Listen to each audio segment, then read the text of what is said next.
12. Welcome to Recap. I can't be too loud. My daughter and wife are already in bed. So anyway, welcome to Recap. Me and BC Dave are gonna go through the entire 12 fights for the UFC Charlotte. Is that what they're calling it? UFC Charlotte, night, right? UFC Fight Night Charlotte, which is taking place wicked early tomorrow, 11:30 Eastern. What's that for you, Dave? You'll be having orange juice. 8:30. Good for you. Oh yeah. Set your alarm. You gotta get up for that. I was gonna wake up and watch the fights. Perfect. I did not watch any face-offs, weigh-ins, or nothing, so I don't even know if all these are still on there or what happened. But we're gonna all watch them together right now. MPTV, welcome, buddy. I do this for you. I do this for you and the people that come into this chat. All 15 of you. That's why I do it. But anyway, so without further ado, let's get right into this. You ready, Dave? You ready? I'm ready. You got your tabs set? Let's go. Okay. Curtain jerker at 135 pounds. We have, in my opinion, top 5 most attractive fighter in the UFC, Jessica Rose Clark. I'm not saying she's the best. I'm saying appearance-wise, she's definitely top 5 in my opinion. Taking on it's a debutante, Tainara Lisboa. I think she's making her UFC debut. Am I right? Mm-hmm. And too.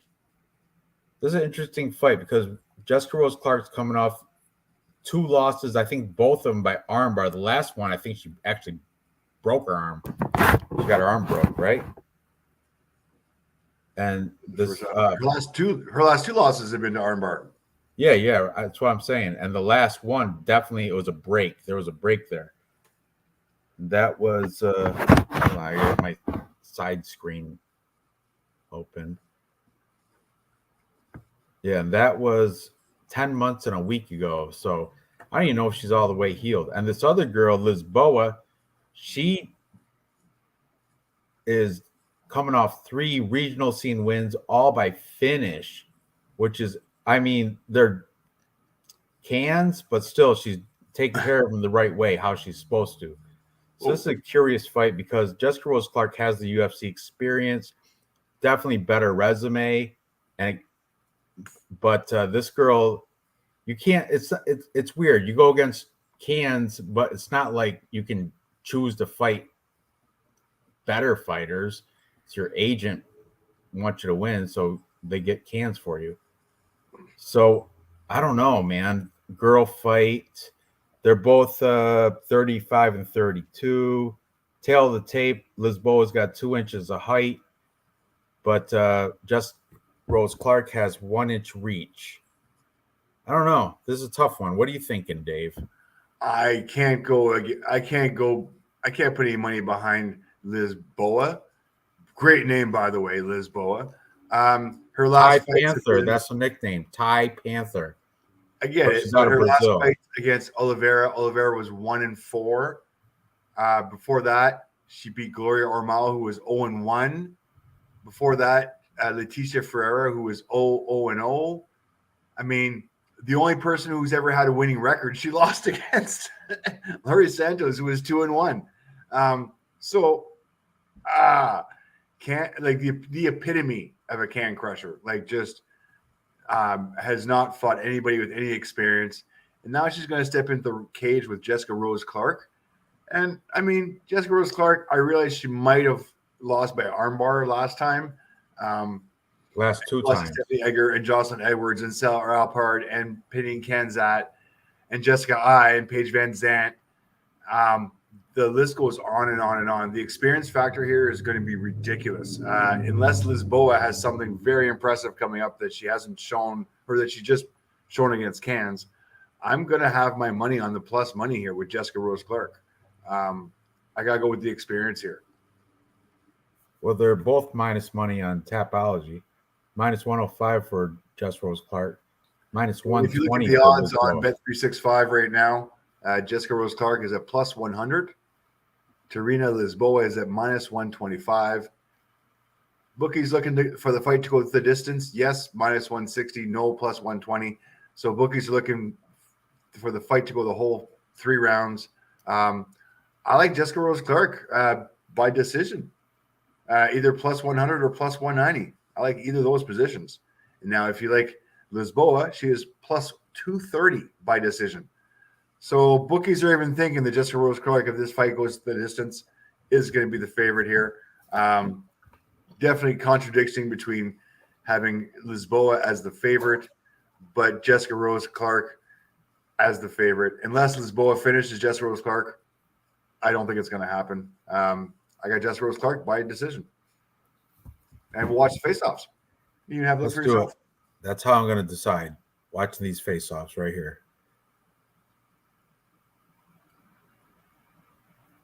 For real though, Jessica Rose Clark, top 5 most attractive in my opinion. In the top 5 for most attractive. I can't believe she's the dog here. Really?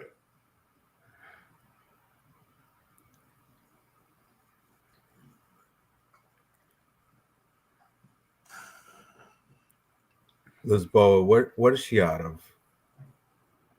Brazilian regional scene? Yep.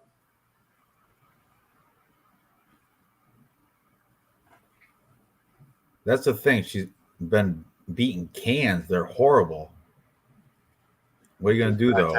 She's doing it like she's supposed to, though, knocking them all out. Yeah, well, it's not hard when it's their like the first fight ever. Looking decent, though. Looking cut. Yeah. See how beautiful she is? She knows it, though.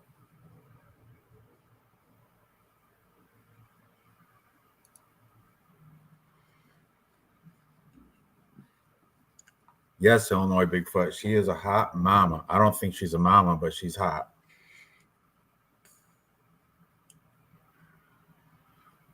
I don't know. I still like my cousin with the glasses. She's getting in her face. I get it. I'll let it roll for a bit. Big smiles, big hugs, weak. Yeah.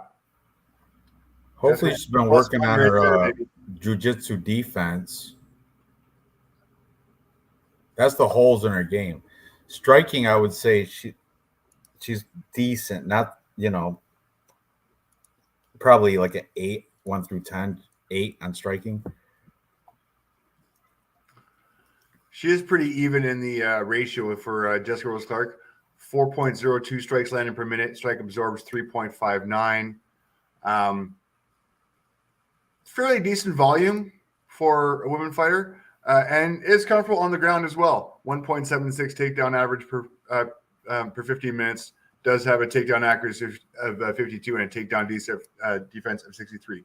So she does have a ground game, well-rounded. I'm going to fade the newcomer, especially on the curtain jerker. I think Jessica Rose Clark has what it takes to be able to win this. She does have stupid tattoos. The teardrop, that was a definite mistake. She probably regrets that one. The teardrop on her face. Well, it kind of looks like a penis. I still say it looks like a penis. I don't care what you say. Look at it. I didn't say it. All right, come on, everybody. It's a little one. Must be Asian. Come on.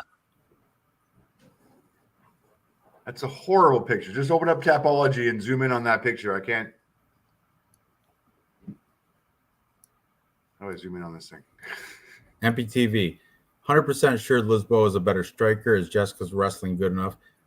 No. Jessica Rose Clark has horrible ground game. Look, 2 armbar losses. I know against, Stephanie Egger's decent. Stoliarenko. And that was the one that broke her arm. I don't know. What are you thinking, Dave? I'm thinking the target. Sorry. MPTV. Bad. No, I got Jessica Rose Clark. I don't care. Target. I'm taking the experience. I get it. She might be busier on the feet, whatever. She hasn't fought anybody. Not proven. Hasn't done a thing. I can go in the regional scene and beat up on some fat guys. No problem. But this is a UFC. Jessica Rose Clark is like a veteran UFC fighter, a gatekeeper. And The experience is gonna, yeah. Yeah, I'll go that route too. The experience, you're right. Especially for plus money. Is she plus Especially for money? plus money. That's my jam. Check on Bet365. Right there. Plus 100. All right, I'll go that route. You too, Jess Rose Clark. Yeah. Jessica Rose Clark by submission or decision. I don't think Jessica Rose Clark's going to knock her out. I like this. Jessica Rose Clark by submission or decision. Bet365 has a boost plus 175. Don't put money on this prelim curtain jerker girl fight. Oh, this is scratch off Jess going on Rose this one. Clark Plus that you can't 175. trust for nothing. Just stay away from it, dude. Scratch off. Tapology, though, my pick is going to be Jess Rose Clark. She got an OnlyFans? I might join that shit. Anyway. Now, Anthony W., you're at the right time. Okay. Liz Bow is not that bad either. No, not but at in all. the face-offs, though, Jess Rose Clark, she's the prettier. So, look. I know Liz Bow has been crushing cans, but what are you going to do? She's been doing it the right way. She's been taking care of them, finishing them. I'm going with Jess Rose Clark anyway. Experience, and she's got wins over Jocelyn Edwards and Sarah Alpar. Those are good wins. So let's go that route. Moving up, next fight. I don't know. I didn't see weigh-ins or face-offs or nothing. I'm just going by a printed sheet I printed earlier this week. Gabe Green taking on Brian Battle. This is a decent one. Tough to pick. Brian Battle, I've been fading him and regretting fading him because he's been taking my money.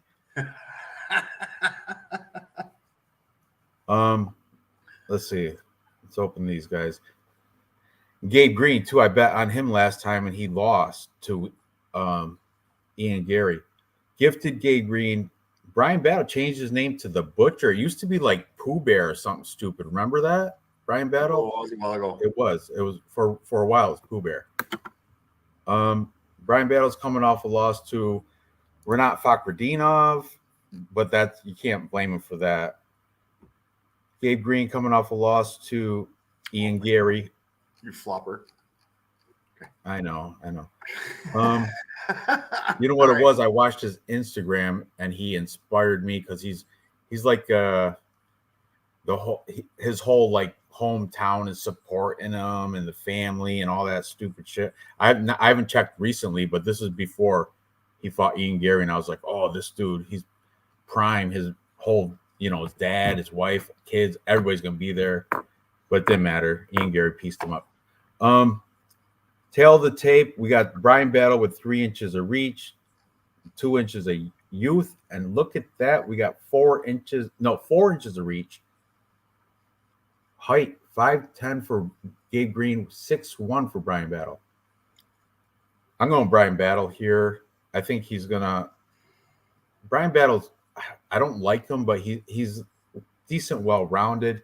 He did good in the Tough House. What's that? No, go ahead. Keep going. And what's he coming out of? He's coming out of like he's home team too. Charlotte, North Carolina. Carolina Combat Sports and Fitness. So he's going to have the crowd backing him as well. Yeah, you got to go that way. And plus money according to Tapology. So yeah, I'm going to go Brian Battle over Gabe Green. Gabe Green's let me down. Brian Battle, like I said, he's taking my money. So I'm going to go that route. What are you thinking, Dave? Let's pop open the stats real quick. See exactly what we're dealing with here. We do have a good 4-fight or at least 4-fight repertoire to base this on. Gabe Green, 6.20 strikes landed per minute. Brian Battle, 4.42. Strike absorbed, 6.92. Negative ratio for Gabe Green, but the busier fighter to Brian Battle's 3.87, which is pretty damn close to even money on that ratio. Ground game 0.83 versus 0.79. pretty much a wash on this one. Takedown accuracy 20% to 50%. Brian Battle's not going to be taking anybody down. Takedown defense pretty weak at 38%. Gabe Green coming up with 53% as well. Stats kind of show that Gabe Green maybe might have a slight advantage on the ground, but pretty much a wash with those numbers. But on the feet, looks like he's going to be the busier guy on the feet. And they're pretty much even ratio. I mean, Gabe Green just needs to throw one or two more strikes every round, and they pretty much match up. I kind of like Gabe Green on this one, man. I don't want to fade the local boy Brian Battle, but I like Gabe Green here. I might be going with a favorite. Let's have a look at the face-offs. Play through this. I'll fast forward. My apologies. Oh, and chat, just full transparency. I'm a mess right now. I had a birthday party at the bar. I'm just letting you know. And everybody, let's admire how hard it is to pull off these really shitty shorts. Very impressive. Hard to pull those off. Man, look at Gabe Green, though. He's a machine. He's a monster.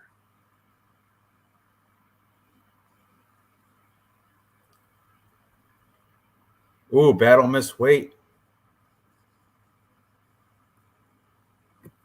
And he does suck a lot of weight because he like walks around at like 185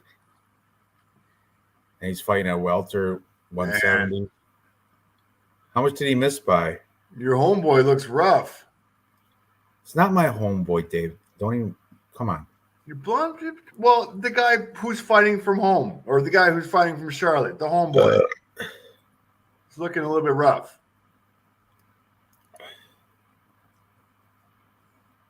He dyed his hair, I see. Because that makes you a better fighter, being blonde. 2 pounds over. All right, let's break this down, Dave. Who's the better wrestler? Who's the better striker? All around, all that. Let's go through. Oh man. Told you got to carry this show tonight. I think Gabe Green is going to be the busier striker on this one. Wow, does that say 11? You all right, buddy? Yeah. I'm trying to read the small print. Go ahead, read the stats for me. I've already gone through the stats. I think Gabe Green's got this, man. He's going to be the busier guy on the feet. Yeah, he doesn't have much defense. But, I mean, Brian Battle's striking accuracy is only at 54%. Not very impressive. Both their defense is at 40 and 46%, so these guys are taking strikes. I think Gabe Green is ready to win this one. I'm heavy on Gabe Green. I like his record. His last loss was to an undefeated Ian Machado Gary. Okay, cool. Previous to that, he beat undefeated Johan Leones. Not bad. Before that, he beat Philip Rowe. I mean, he's not shying away from guys who have undefeated records. Having a quick look at Brian Battle's record, his last loss against Factory Dallas, fine. But, I mean, his win against Takashi Sato, okay. He tagged him. Takashi Sato's horrible. Yeah, exactly. He's not a great guy. Teresa Gore, not a great fighter. Gilbert Urbina, not a great fighter. So I think I'm confident with the favorite here. And I'm going against the hometown guy. I get it. But I kind of like Gabe Green. I'm with you. Gabe Green. Gabe Green. Illinois Bigfoot. It's a lock for Green. Who else has Green here? Somebody else. I just been burnt by fading Brian. I've been burnt a few times fading Brian Battle. I don't know, man. I'm kind of confident on Gabe Green with this one. What's the odds?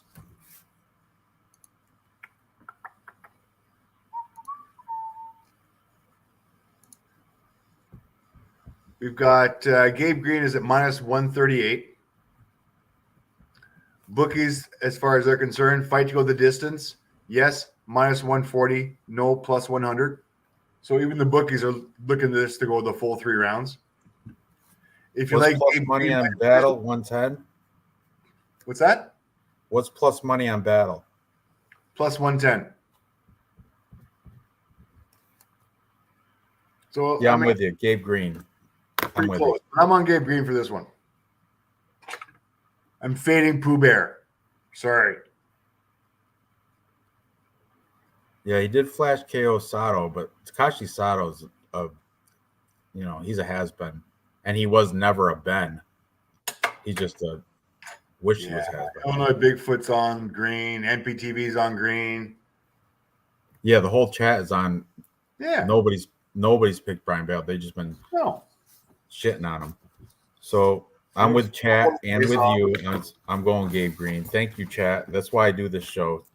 Help me make my picks. Next one, another girl fight. Now we got what's her name? Thanks, Simple Man, for weighing in. Appreciate you. What's that?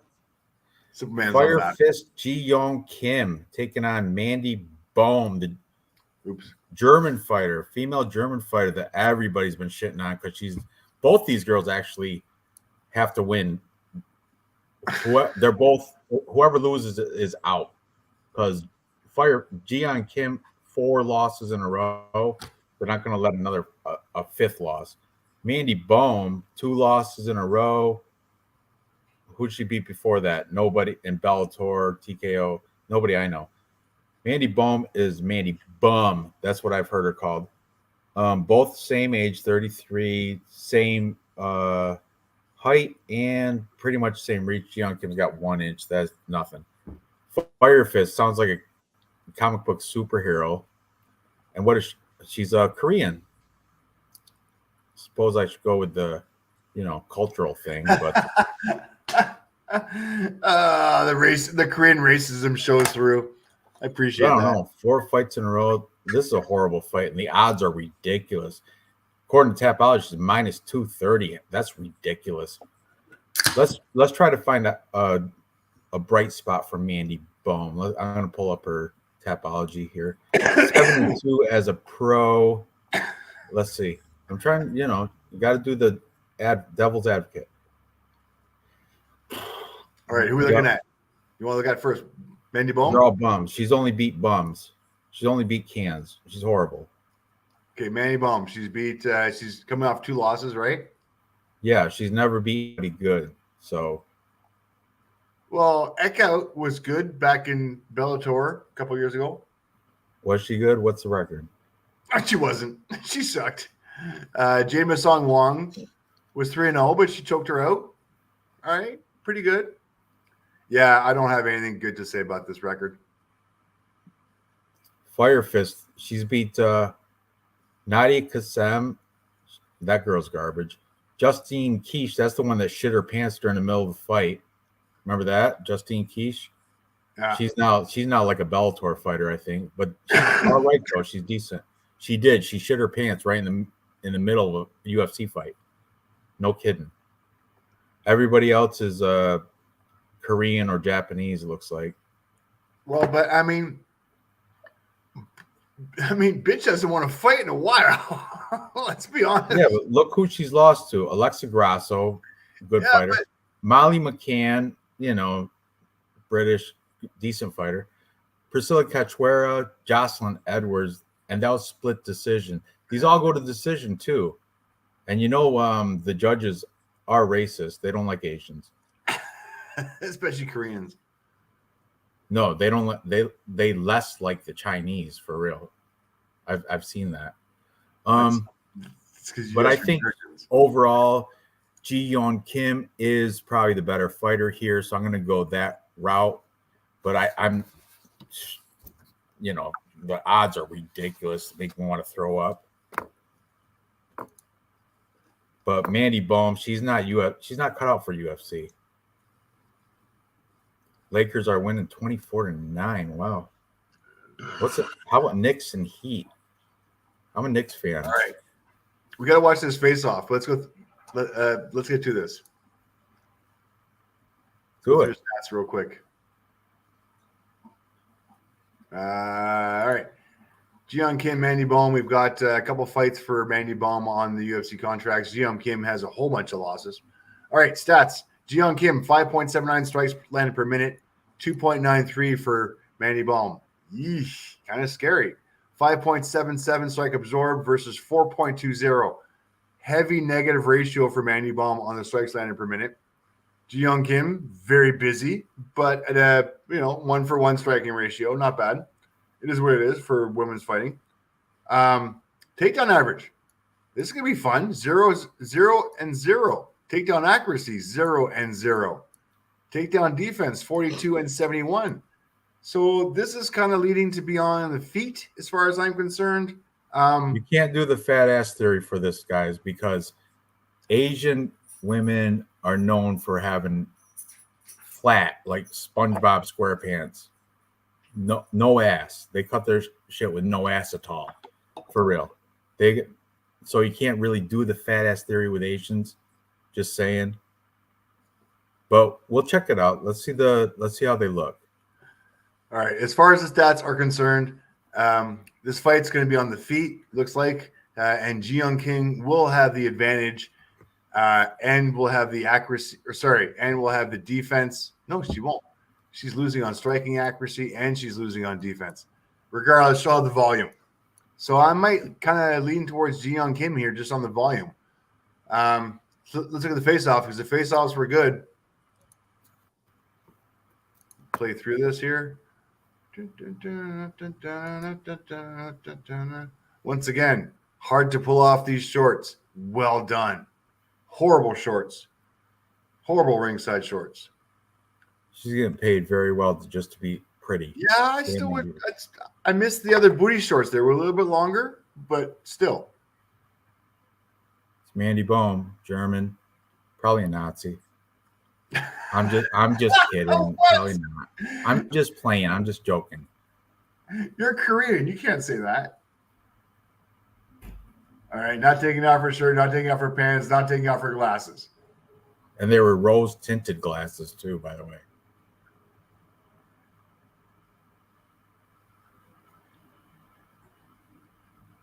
Ji Young Kim looking like a mail order bride. Oh, I'm all over Kim here.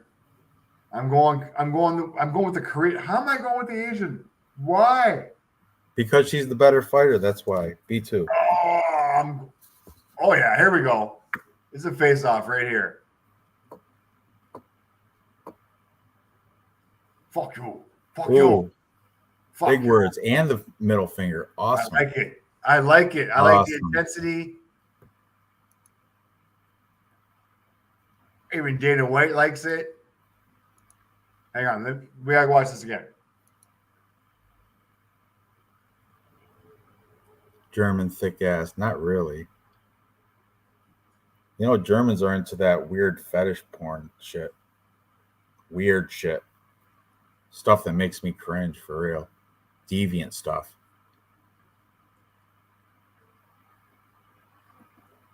Kim's been in. I like it. I'm liking for real. Ji Young Kim, she's got the better experience. Something that face off. Something that's just, yeah, no, I like it. I'm going with the Korean. Me too. Mandy Baum's not UFC material. What's your 365 odds? Mandy Baum is at plus 187. Ji Young Kim is at minus 225. Fight to go the distance, yes, minus 320. No, plus 230. These guys do not have any knockout power at all whatsoever. It's going to be volume. And as we saw with the stats, Ji Young Kim has the volume. Her minus 125, you can get better odds if you go to minus 110 for Ji Young Kim by decision or technical decision. That's how it's going to happen too. Which I'm pretty confident in this one. Don't throw any money on anything regarding this fight, for real. No. But my prop bet is Ji Young Kim by decision. I like that one. Tapology, that's my pick too. But don't put it in a parlay. All right. Ready to move up the card? All right. Oops, sorry. Next, we have the... This is going to be a fun fight. Ooh, this is next? What happened? All right, the order changed or something? Cody Stamann versus Douglas Silva de Andrade. This is a good fight. Introduce it, Dave. Or what are you packing another binger? What? So judgy. What do you think I'm doing? I'm not judgy. I'm not judgy for real. Thing. What? You can't prove a thing. Right. I got you. All right. Cody Stamann, 21-5-1. Douglas Silva de Andrade, 28-5. Let me see these guys. Which one you want to do first? Pick one. What's that? Pick one. The Spartan. Cody Stamann's coming off 2 wins. One, Eddie Wineland knocked him out. And then Luan Lucerda. Who the hell is that guy? That was actually a decent fight. That was like Lucerda was 12-1. It was actually a pretty close fight. Well, but it was only 3 months ago too. So yeah, no. I mean, easy win. Right. Mind you, the win against Eddie Wineland. Eddie's Eddie.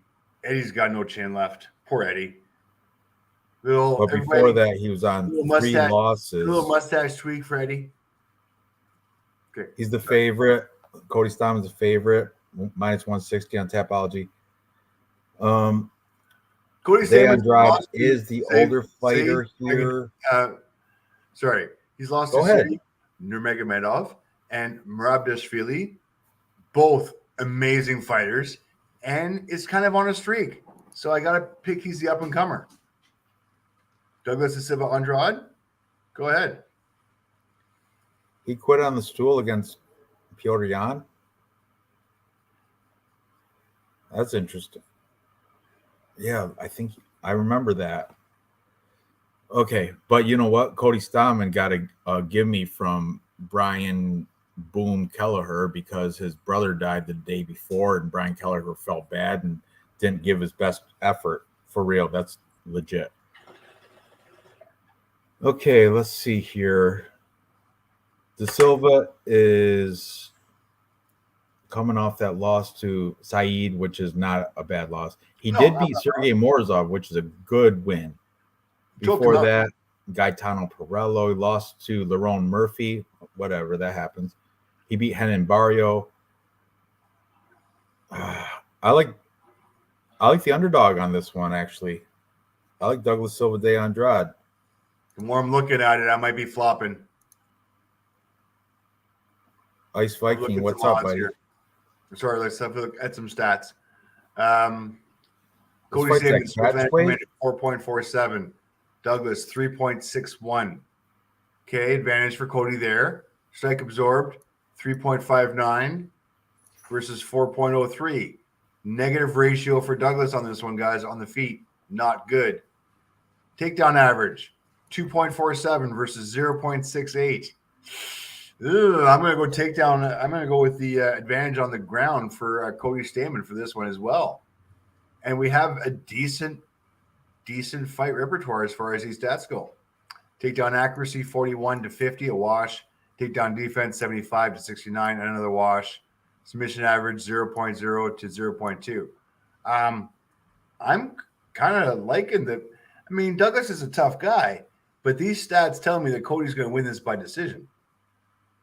Let's have a look at the Bet365 odds real quick.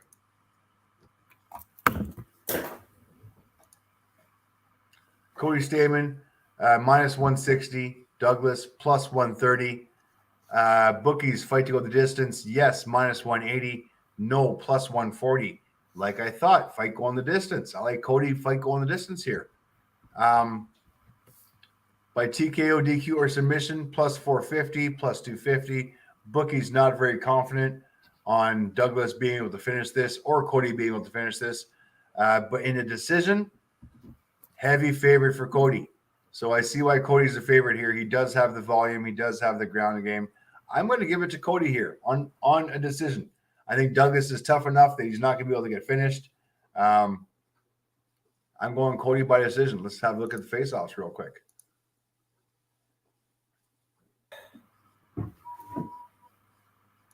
Not bad. Man, Douglas looks good. He is 37, though. You got to keep that in mind. He is 37. He looks good, though. He looks good for a 37-year-old at the tail end of his career.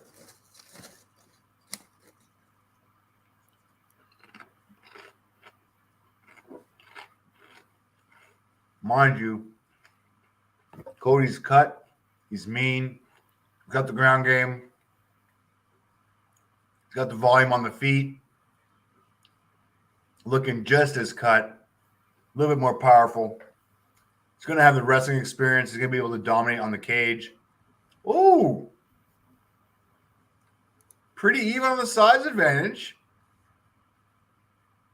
I mean, Douglas looks a little bit more cut or has a little bit more muscle. Looks like he has more muscle packed, but as far as the height goes, I'm pretty impressed. It's pretty close.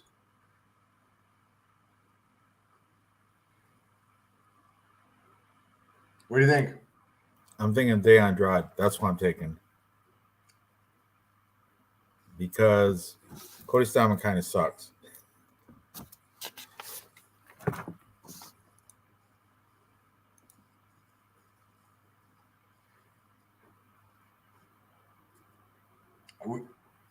Are we disagreeing here? I got Cody here.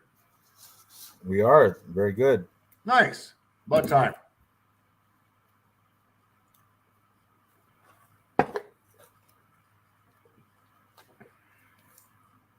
Well, Little Bigfoot, I think we have the same card. what's that?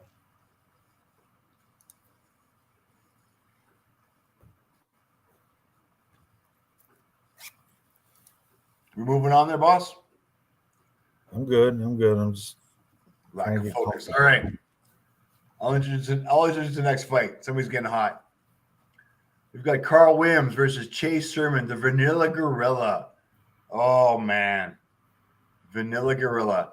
Carl Williams, the heavy favorite, coming off of a 5-fight win streak. Not a decision win against Lucas Berkeski, Jimmy Lawson, Simon Mariani, Kyle Wright, Miles Amos. I don't know the last three of those guys, by the way, just to put that out there. Chase Sherman, Vanilla Gorilla, we all know him. We all love him. Chin's getting chinny. Lost a decision win against Waldo Acosta, who was undefeated at the time. Not a bad loss, let's be honest here. He did beat Jared Vandera and knocked him out. That was less than a year ago. Pretty good. But previous to that, losses too. Alexander Romanov by submission, Jake Collier by submission, and Parker Porter by decision. Losing to Parker Porter by decision is never a good thing. This was back in the fact. Parker Porter's not bad, dude. He just I guess Parker Porter's not bad, but I mean, I will be impressed in his last fight. He has lost that midsection, and he does look like a decent fighter. Kind of impressive. But yeah, back in the day, this was a couple years ago. Parker Porter, not the best specimen of an athlete. Let's put it that way. Both 33 years old. Chase Sherman is going to have the weight advantage, weighing in at 254 compared to 239. 6'3" versus 6'4", pretty even. Reach advantage 79 versus 78, pretty even as well. Carl Williams fighting of American Top Team Atlanta, and Chase Sherman fighting off of American Top Team D'Iberville, Minnesota, or Mississippi, Minnesota, MS. You're American. What is this? What's that? Dilbert's for Mississippi. Is that what it is? Fighting on Mississippi? Yeah, it's like the American Top Team's little sister school.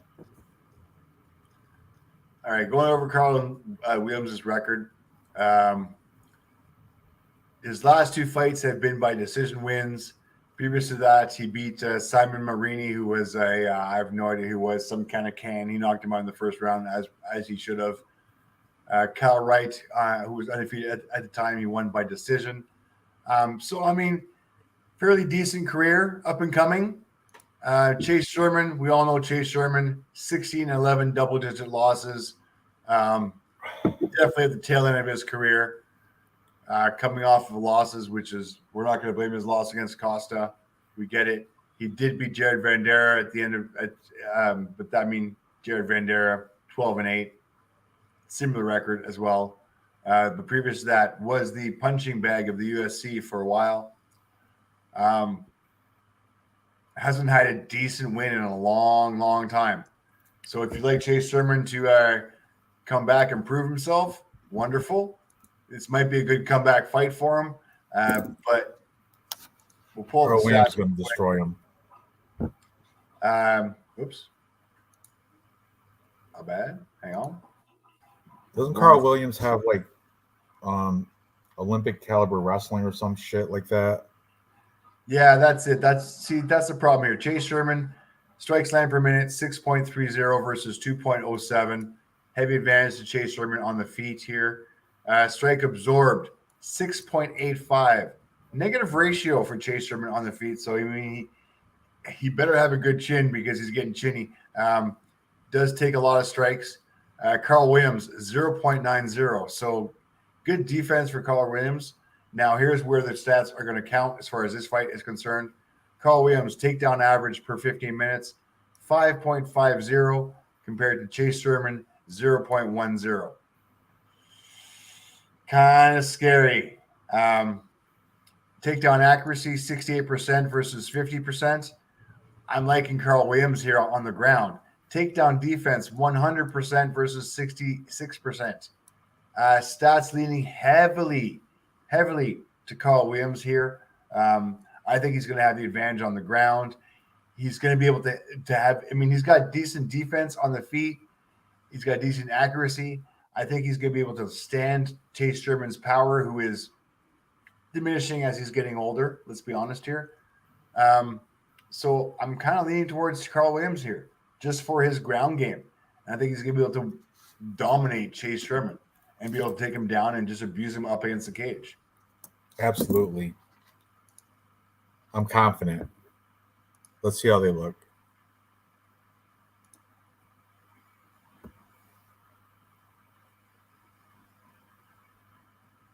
This guy needs to put on some weight, man. Somebody buy this guy a burger. Jesus Christ, Chase.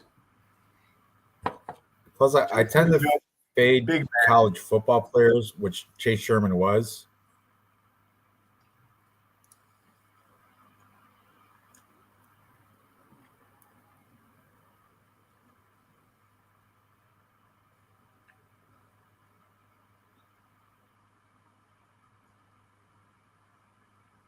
There we go. Here's my boy. Here's my wrestler. Going to dominate against the cage. Just under 240 pounds. Doesn't need to cut weight. Doesn't need to do anything. He's comfortable where he's at. Yeah, but what is he, minus 400? Yeah, even Dana White's confident look at him. God damn, is she sexy. Sorry. Focus. Yeah, Chase is bigger than Williams. I get it. He's much bigger.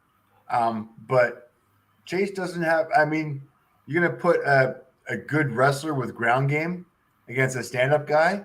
I'm kind of going to lean, unless that stand-up guy has knockout power, and Chase has proven it does not have knockout power. I'm going to pick the wrestler 9 times out of 10. All right. We spent enough time on this stupid fight. Carl Williams. Let's look at odds real quick. All right. Fight to go the distance. No, minus 175. Yes, plus 135. Carl Williams at minus 400. Chase Williams at plus 300. Carl Williams to finish the fight minus 110. Chase Sherman plus 600. By decision, plus 200. Chase Sherman plus 700. Yeah, bookies are all over Carl Williams here. I have a feeling this might go decision, but Chase Sherman might just tank it, so I'm not too confident on that one. But heavy favorite on Carl Williams here. Let's see him one more time, please. Chase Sherman does look like Blood Money Cody a little bit, doesn't he? He wishes. Who wishes? Cody? Yeah. No. I think Chase Sherman wishes he looked like Cody. Oh, there you go. Nice. All right. Let's move up the card. This one's a tough one. We got 2 veterans, Matt Brown and Court McGee. This is a tough one to pick because these guys, ugh. Matt Brown burnt me real big right in his backyard in that Ohio card. I thought he was a lock, and me too. Matt Brown ain't what he used to be, but he's still kind of a legend. You got to admit, he's got to be Hall of Fame, right? Well, he's immortal, the immortal Matt Brown. Court McGee, what didn't he like almost die from heroin overdose before? Oh yeah. Look at he's a minus 225 favorite, Court McGee. That's ridiculous. Oh, it's because Matt Brown's over 40, 42. Yeah, that's pretty close. I mean, he's creeping up to my age. I mean, that's not good. 42 years old. That's you should have been retired. You're kind of reaching at straws here. Still got to make money though. It's still his job. Both of them have double-digit losses. All right, let's go to Matt Brown first. Let's do it. 23-19. Ouch. A lot of wins by KO. All right, here we go. His last loss against Brian Barberena. Split decision loss, but if I remember well, Brian Barberena dominated that, and Brian Barberena sucked at that time. His last win against Diego Lima, who knocked him out in the second round. All right, tagged him. Lost against Carlos Condit. Lost against Miguel Bagueza. Beat who? Ben Saunders. Double-digit losses. Beat Diego Sanchez.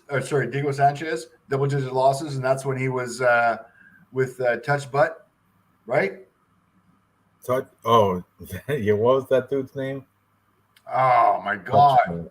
You know what? I cannot believe it has escaped my mind. I think. Oh no, it's gone back, Joshua. It came back. Oh, I'd forgotten about that guy for a while. I'm sad now. Anyways, this is upside down. Diego Sanchez blindfolded, getting beaten by whatever, who knows, as a punching bag. Then he lost to Donald Cerrone, Jake Yellenberger, Damian Maia. That's when he was good back in the 2016s. Anyways, let's move on from this. Court McGee all day long. Really? Why? Yeah. I'm sorry, Matt Brown. I think your career's done. Let's see what the heck. But I mean, guys, this is a coin flip.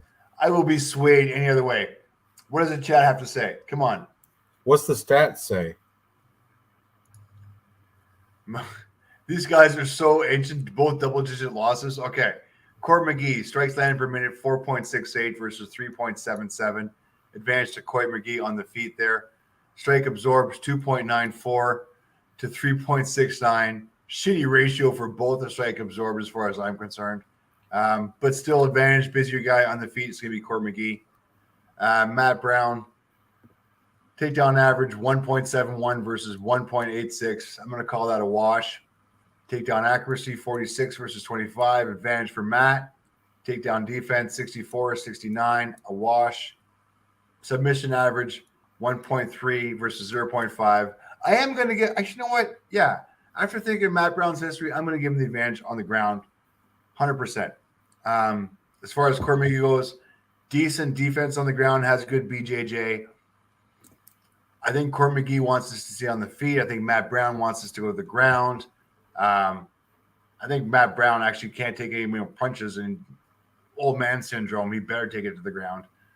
A toss-up, man. How do you feel about this? I hate this fight, but man, it's not a great fight. I hate it. But I can't bet against Matt Brown's 42 years old. He is a legend, built as like leather. Well, Court McGee's 38. It's not like it's a huge gap. But I mean, it's still 4 years difference. And 4 years when you're 42 makes a difference. I remember when I was 38. I remember when I was 42. I felt a shitload better when I was 38 than when I was 42. Let's put it that way. Court McGee's last loss, he got knocked out 10 months ago. Matt Brown has some years. Those 42 years are experienced, weathered years. Tough as leather. I get it, Matt Brown. Tough as they come. Plus money. I'm taking Matt Brown plus money. I'm plus money junkie. Alexander McGee has better fight IQ. Ice Viking, I sprinkle court round 2. See, my guys are on court. Matt doesn't have a chin anymore. Okay. All right. I'm feeling better about my Court McGee pick here. Illinois Bigfoot's on this. Ice Vikings on this. Nick Alexander's on this. I have no idea.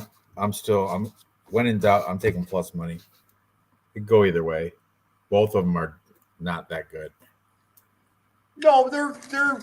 Let's see how they look. Let's see this. Let's see the face off. These are 2 old men. Realize this. He just took off glasses. These are 2 old men. Court looked good.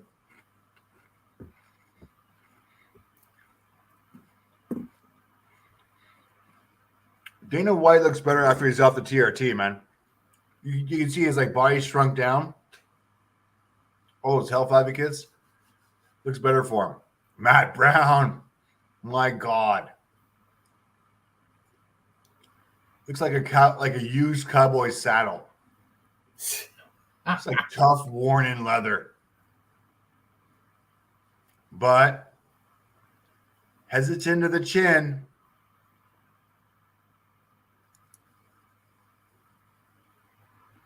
I don't know. His last loss, he went to decision. Court was the one knocked out.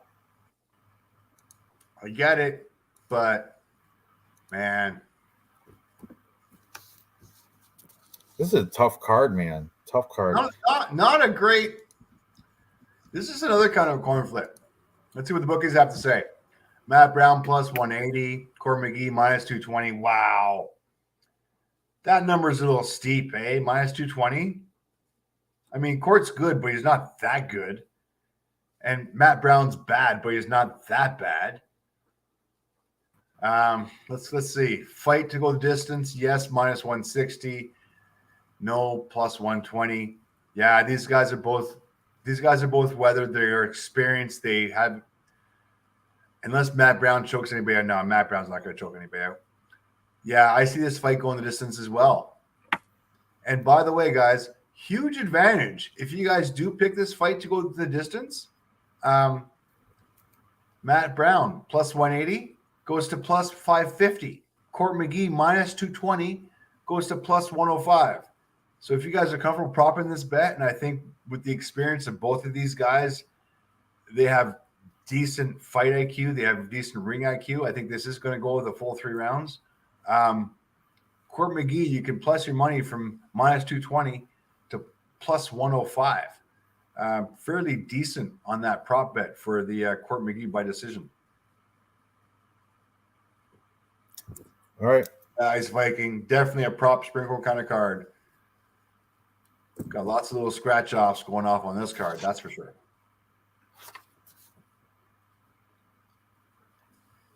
We lost fights, huh?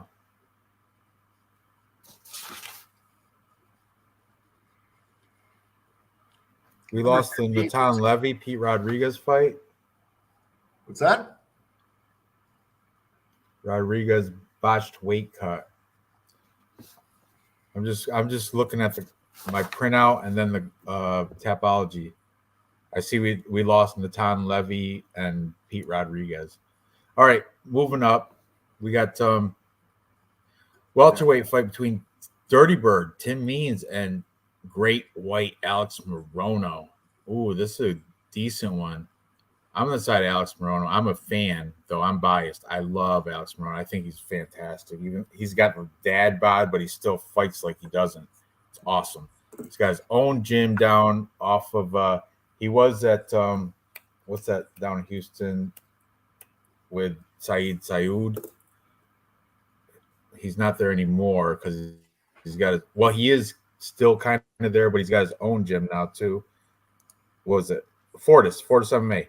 But he has his own gym with his wife. I'm a fan of Alex Morono. Dirty Bird. He's coming off 2 losses. Kevin Holland, Max Griffin.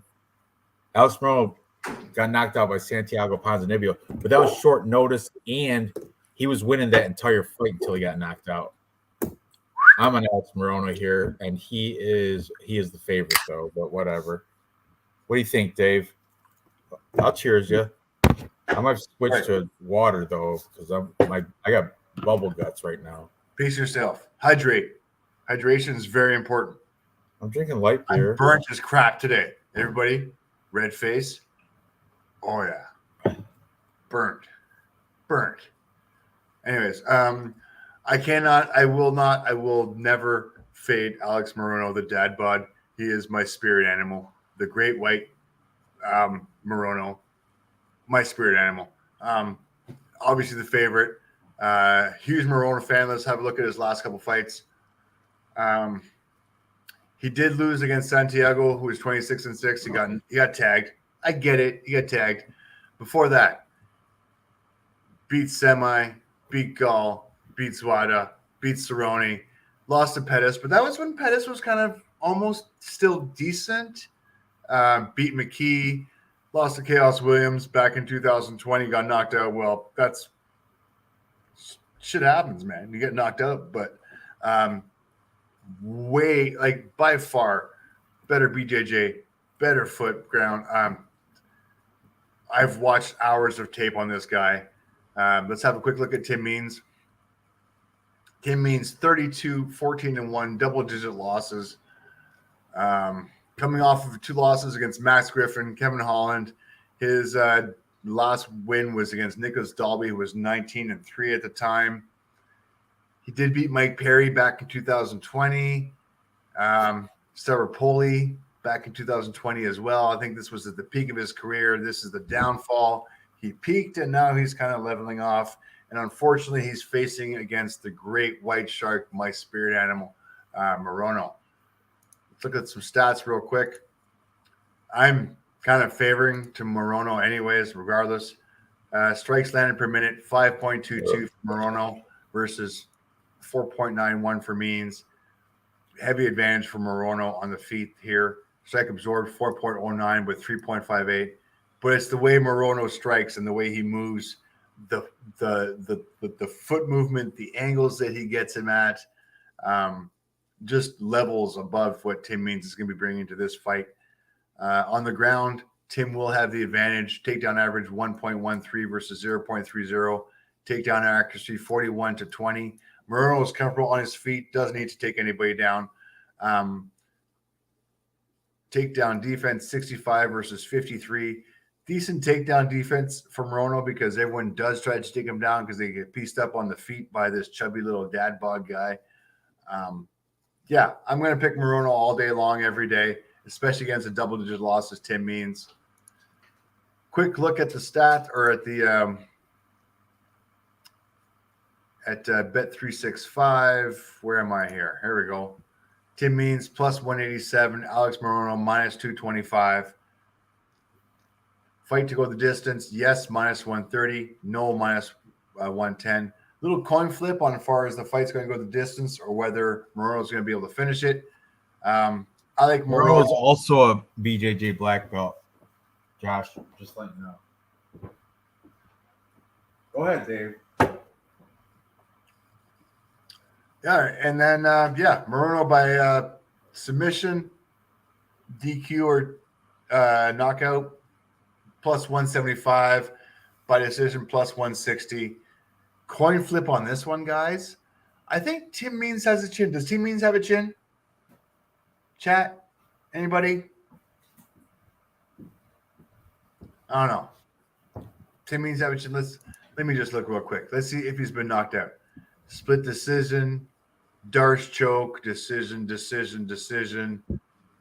Oh, he lost by guillotine choke, lost by punches, split decision. All right, so Daniel Rodriguez choked him out. Kevin Holland choked him out. Max Griffin had the split, but I think Max Griffin was supposed to lose that one. Damn. Morono by finish might happen. Anyways, I'm going to be confident in this one. I'm just going to go with Morono with the money line. Minus 225. I'm pretty confident that's a good parlay piece. And I lost my face-offs.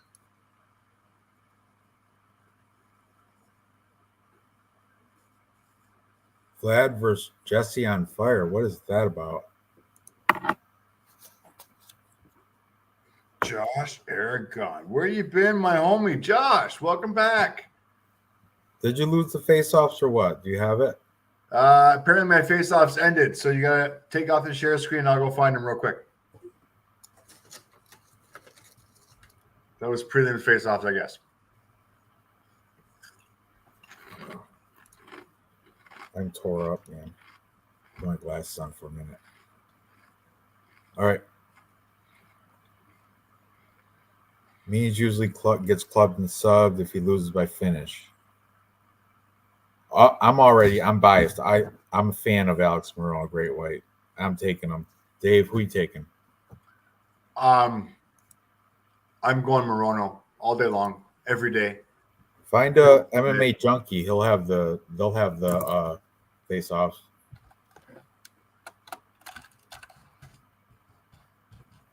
Once again, if everybody wants to produce this show, you're more than welcome. You know, Ice Viking, dude, we're going like who's Jesse mid to high 90s. I don't even know. BC. Heat wave coming to BC these days, guys. I'm already burnt. That's embarrassing. Look at this. Heat wave coming to BC, guys. Careful. High 90s to 100.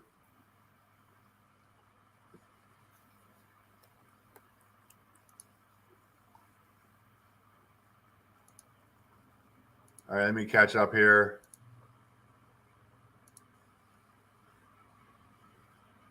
Oh, there's my fat boy. Okay, I'm ready. Oh, it's not the right one. Hang on. We got to be careful here. Quick. Is this MMA junkie or no? No? No. All right, play quick. We'll get copyright if not. All praise UFC. Alex Morono looking good. Props to UFC. Yeah, same dad bod, but the really good dad bod. I kind of like it.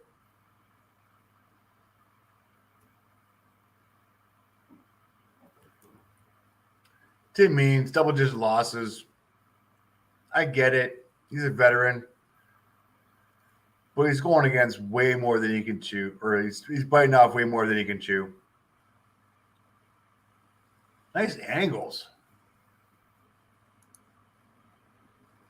Timmy is definitely a bigger guy, but I'm sticking with Morono still. I think he's a better fighter. Yeah, the problem is, you know what? A few years ago, when people didn't know Morono and he looked like the dad bod guy and he was a shorter guy and he had the shorter reach, but maybe, you know, the people who didn't know would bet on the bigger guys against Morono, but the secret's out of the bag now. I mean, Morono's got the striking, he's got the stand up, he's got the moves, he's got the footwork, he's got the head movement, he's got that shoulder tuck before he throws his jab. Amazing. Anyways, all right. Who's Vlad fighting? Somebody, Jesse on everybody fire. in the chat, catch me up here. Someone named Jesse on fire. Right here. Who is Jesse on fire? Do I have to look up Vlad's channel here? I love that Vlad calls people out.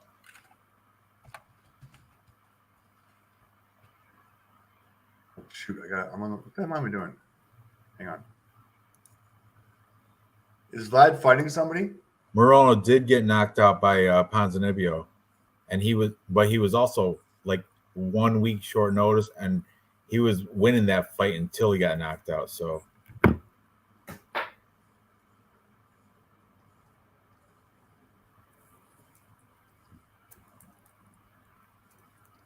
what the hell? Where's Vlad?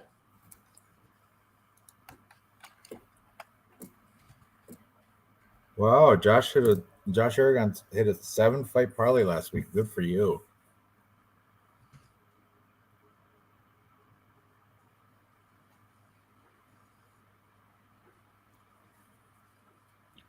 Oh, is Vlad picking fights again? Yeah. He wants to fight MMA Joey. I like it. Who does? Vlad does? Oh, MMA Joey versus the Bulgarian fight cowboy. Who would win the fight? Well done, Oh, Vlad. Vlad would. MMA Joey's cardio is garbage. That's not saying anything. I mean, MMA Guru paid for Vlad's surgery. No way. No, that didn't happen. That's a great rumor though. That's awesome. Who knows? Maybe you know who? Maybe who's the guy and the girl? What the fuck? You know what I mean? Big Vlad supporters. They got the huge Tapology thing. Come on, help me. You know. sorry, I'm watching the chat. I'm thinking Me about too. all of I told you. Vlad's call For outs. transparency, I'm tore right up. I am tore up from the floor up. Anyway. All right, we're both on Alex Morono, or are you taking Dirty Bird? I'm on Morono. I'm going on the short dad bod. What is he, a minus what, Dave? I know he's a favorite. How much? Minus 225. My parlay piece.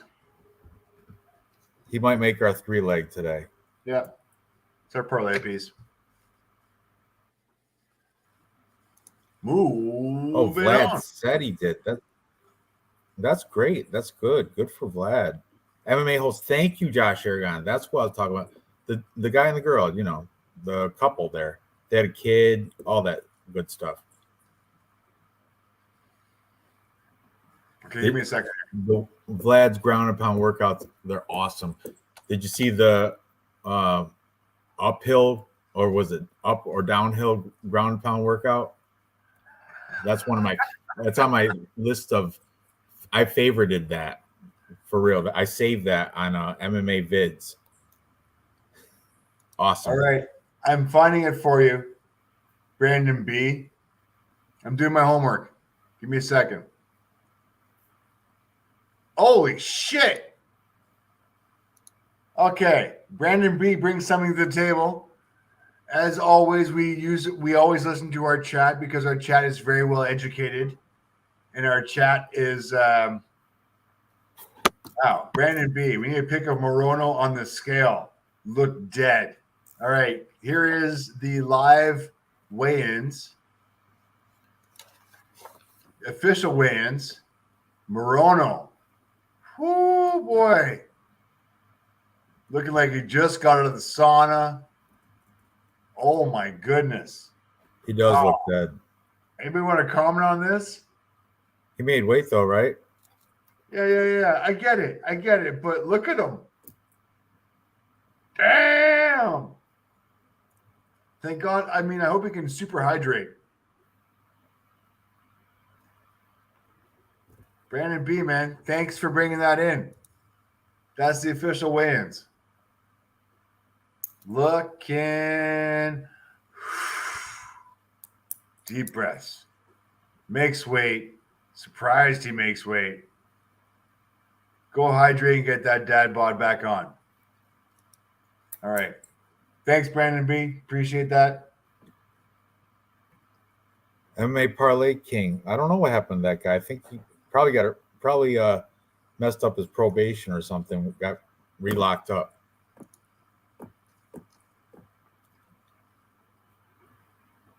No, that's Brandon. Brandon K is the dude that plays the guitar. Pale son of a gun, Morono. It sure is. That's why they call him Great White. All right. I got to switch to water, Dave. Sorry. My bubble guts are just, I'm so close to throwing up. Okay. Oh, shut up. Fine. Let's go. I still got half a beer. What? Cheers me. Come on. I'm not wearing a tampon. Let's go. Merry Christmas. You didn't blow out your pussy. Well done.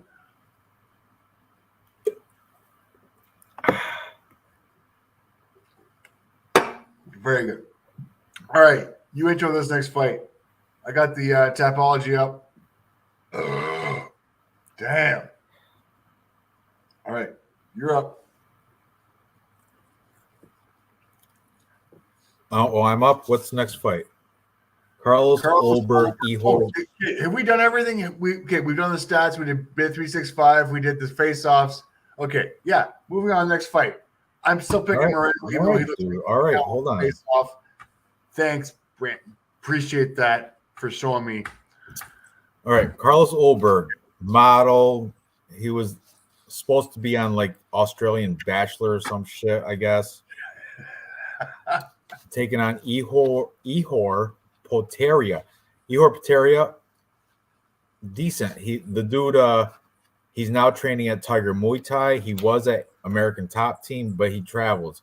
He also spent some time training with those the brothers in Thailand. They're the fucking, I forgot who they're called, but there's like this huge June bug flying around in my house. But anyway, Ihor Poteria 19-3. Let me open up the Tapologies. Okay, where are we going first? Ihor? The Ukrainian? Ihor. Big underdog coming off. He beat Shogun by knockout, but Shogun was wicked old. Before that, he lost to Nikolai Negumereanu. Okay. And prior to that, he was a Contender Series and regional scene guy. Carlos Olberg. I catch up. City Kickboxing. He's coming off a win against Nikolai Negumereanu. Before that, Teflon Don, Teflon Nchukwi. Before that, Fabio Sharon. He took a loss to Kennedy and Nchukwu. And before that, he was also the Contender Series. Huge favorite for the Blackjack, Carlos Olberg. I don't get why. I don't get it. He's pretty, but he's not. I mean, I don't know. I don't see it. I might have to take the Nikolai. He beat Teflon. He's on a 3-fight win streak. He only lost to Kenny and Chikwu. And yeah, who do you beat? Fabio Sharon, the Water Buffalo. That dude is hype. What? He's not good. Teflon Nchukwi is not good either. Teflon Don, he's not good. He's all he's got is maybe knockout power, and he hasn't shown nothing. Nikolai Negumereanu, I guess that's a decent win, but okay. Round one knockout. Decision against Fabio Sharon as he was just kind of figuring out his game. He lost against Kennedy. Yeah, knocked out. Surprise. Even beat Bruno Oliveira, who had way more experience, knocked him out in the first round. Okay, so let me go over this one. So out of his last 4 wins, he's knocked out 3 times in the first or second round with 1 decision against Fabio Sharon, as he was still kind of feeling out his legs. Let's have a look at Ihor. Besides the fact that he might be, I mean, he beat Mauricio Shogun Rua, whoopity shit off of, like, Mauricio is not the same guy that he used to be. That was this kind of a cash out fight. That was in the UFC 283. That was a huge cash out fight for him. He actually got pay-per-view money for that. Well done on your cash out fight, Mauricio, but we all knew you were going to lose. He lost against Nikolai. I don't see him having a chance against Carlos Olberg. He beat Soldowski, that was in the Contender Series. Before that, he was in the WWFC, and then the GCFC, and then the RPD, and then the WWFC again, and then Maximum. Like, come on, no way. You're really gonna pick Carlos? Sorry, you're really gonna pick this guy here? You know what? He's Ukrainian. He's got something to fight for. Let's go over the stats real quick so I can knock some sense into you. Listen, when I used to do the daily content, I remember Instagram was a big source of my information.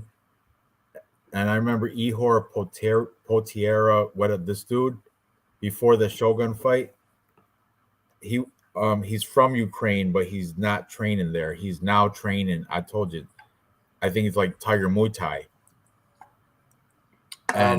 But at that time, he was at American Top Team. And I know it's only training, but his training videos on Instagram before Shogun were impressive. He looked good, man.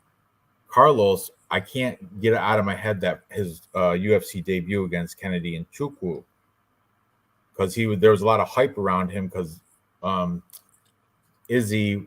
Did you watch Kennedy last weekend? Yeah, he's a beast. Okay. I know he's a beast. Yeah, but he's fucking amazing. Okay, you're not gonna fade that fight. I mean, I realize I apologize, guys. I sound passionate sometimes. Can I throw some stats at you real quick? Oh, isn't Ihor? Didn't he like pad his record too? Is that the guy? No, that's not. Remember the one dude that like made a bunch of fake fights to pad his record, make it look like what was that dude? He was also like Ukrainian or some shit. Remember that guy?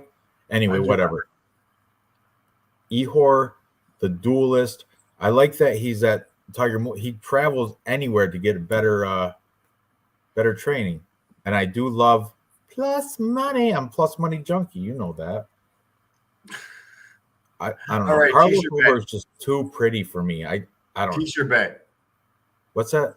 T-shirt bet.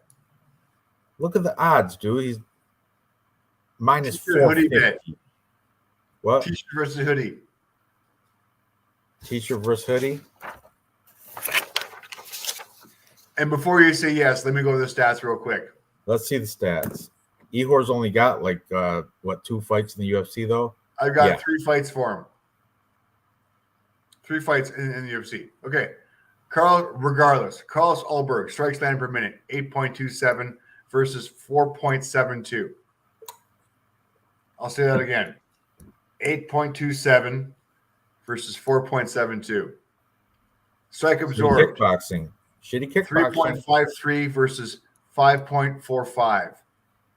He absorbs less strike, way higher volume. It's going to be embarrassing. Well, wait a second. Maybe Ihor might have some ground game to bring to the table. Oh, wait a second. Takedown average, 0.0 versus 0.99. Ihor, no takedowns at all. Takedown accuracy, 0%. Takedown accuracy for Carlos, 100%. Takedown defense for Ihor, 33. Takedown defense for Carlos, 100%. Are these stats one-sided, or is this just me? Does this Ihor even have a chance in this? Yes. You say that very trepidation. Listen to this.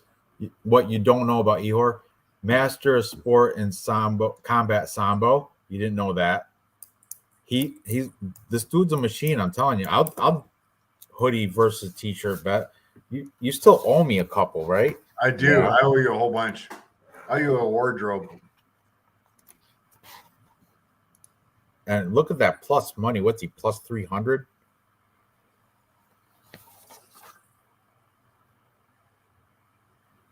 I'm not a big fan of the glasses. That's paint, dude. No. He had the yellow glasses on top. Well, now he's got the Ukrainian flag paint. Of course he does, but you just said he's not from Ukraine. You said he's not from Ukraine. That's a fake flag. He's training out of Tiger Muay Thai, but he's Ukrainian.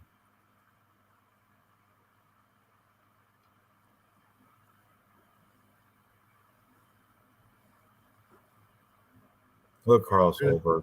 Here's my boy. I'll take the. He's a handsome fella. Model. He's a model.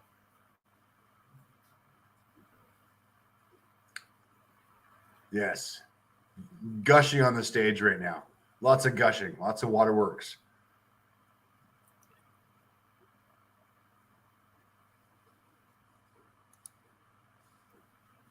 Ihor, I'm on it. Let's do the bet. All over it. That means I have to send you less of a hoodie. That's perfect. What do you owe me right now? I owe you a hoodie and 2 t-shirts. Well, you're gonna owe me 2 hoodies, 2 t-shirts after this one. And what are the Bet365 odds? Expensive. What's that? You're getting expensive. All right. Bet365 odds. Fight to go the distance. No, minus 450. Yes, plus 325. I'm all over this, as well as the bookies are. Allberg within distance. He's at minus 450. If you want to pick him within distance, still not good money. Minus 225. No money on this game, guys. No money on this fight. Odds just aren't there.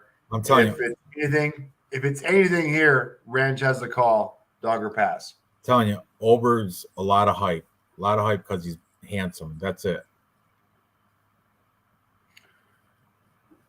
We'll see. We'll see. Good bet. Let's go. All right. Look at that beast. 19-3. Okay, go over chat for a bit. Hang on. Let me get this organized. We dial this in.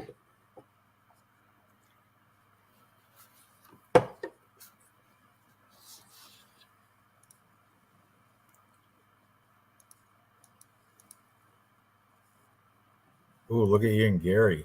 The future. Hey, we're not there. Okay, you introduce the fight, will you? What's that? Introduce the fight. Is that the next one? All right.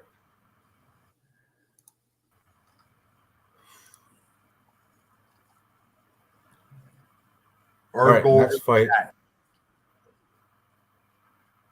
Minus 450 on board is nasty, man. Yeah, I know. Anthony, it's hard to bet minus 450, but within distance, you get minus 225. Does that count? Is that any good?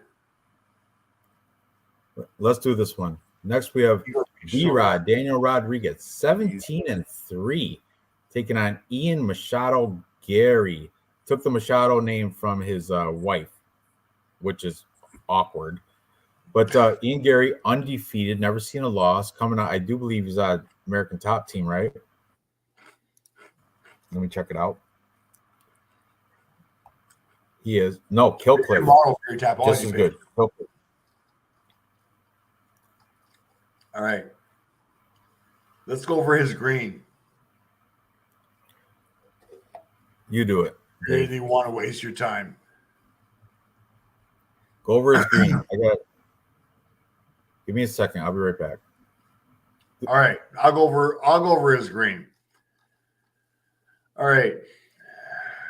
The Irish, Ian Machado Gary, 11-0. Damn. All right, all right, I'll agree with the 11-0 record. I will agree it is slightly padded, although he has done what he's supposed to be doing. Kanan Song knocked him out round 3. Kind of impressive. Good knockout there. Gabe Green, unanimous decision. Once again, easy call on that one. Darian Weeks, unanimous decision. Another easy call on that one. Jordan Williams knocked him out in round 1 like he was supposed to do. Jack Grant, this was at the beginning of his career in Cage Warriors. Still did what he was supposed to do, win him. And then we've got all these knockouts when he was in Cage Warriors. Round 2, round 1, round 2, round 1, round 2. Is Daniel Rodriguez going to be able to give him his first loss? Let's have a look at Daniel Rodriguez. Daniel Rodriguez, 17-3-0. Daniel Rodriguez coming off a loss against Neil Magny. All right, he got choked out by Neil Magny by Darce choke. Ow, actually, that kind of hurts. I don't want to be choked out by Neil Magny. Really? Neil? Oh, okay, not good look. Before that, split decision versus Jian Lee. Oh, shit, I remember that fight. That was a split decision. Okay, close win against Jian Lee. Before that, unanimous decision, Kevin Lee. Before that, knocked out Preston Parsons, let's be honest, not the greatest. Mike Perry, unanimous decision. Mike Perry back in 2021. We all know what Mike Perry was. And then Nicholas Dalby. A little bit of red on that one. Is this guy, and this is the question you want to ask yourself, is Daniel Rodriguez going to be the one guy who hands Ian Gary his first loss? Possibly. I don't see it. There's no way. I don't see it at all. I don't see it at all. Let's look at stats real quick. Ian Gary, strikes landed per minute, 6.79 versus Daniel Rodriguez, 7.42. So both guys busy on the feet. I'm going to give it a little bit. Okay, striking accuracy, 56 versus 50, pretty much the same. Strike absorbed per minute, 5.22 versus 4.19. That's one less strike landed per minute for Ian Gary. I kind of like it. Defense, 56 versus 52, a wash. Ground game, 0.63 versus 0.30, a wash. Takedown accuracy, 50 to 50, a wash. Defense, 63 versus 63, a wash. Submissions, don't even look at it. So this fight is going to be on the feet between Daniel Rodriguez and Ian Gary. And you're telling me Daniel Rodriguez is going to be able to take out Ian Gary, the undefeated stand-up guy? I'm going to have a hard time believing that. Now, mind you, this is a good matchup. Having said that, I think it's a tailored matchup for Ian Gary. I think Daniel Rodriguez has no ground game to speak of. Neither does Ian Gary. I think on the feet, it's going to be pretty damn close. Ian Gary is the much younger fighter. He's going to have the height advantage. I think he's going to have the experience. I don't see Daniel Rodriguez beating the undefeated Ian Gary here. Do you, honestly? No, I'm on Gary. But D-Rod, man, this card is so hard. The odds the odds suck. Minus 300 versus plus 240. I don't think Daniel Rodriguez has a chance, but 240 is way too steep. I mean, that's almost worth some money. Ian Gary, who is going to win the fight, I get it, but minus 300? I mean, maybe minus 200? Maybe minus 175? Actually, minus 175, I'd be all in. Okay, so minus 225. He should be at minus 225. He's at minus 300. So the money's really not there. Maybe a parlay piece if you really want it. Bookies, as far as fight to go the distance, yes, minus 140. No, plus 100. Kind of a coin flip there.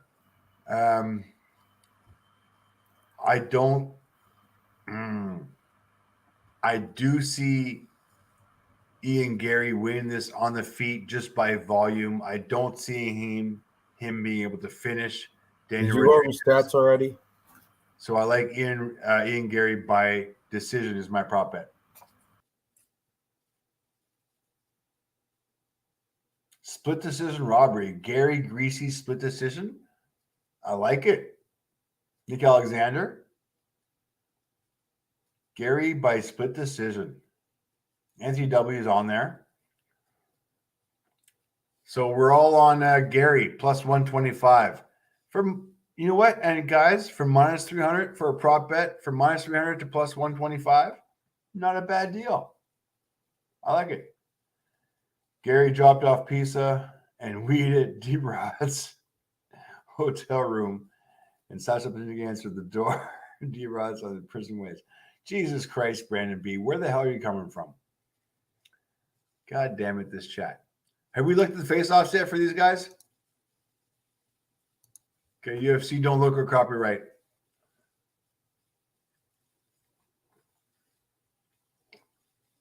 Ian Barry looking slick. Dana White's a fan.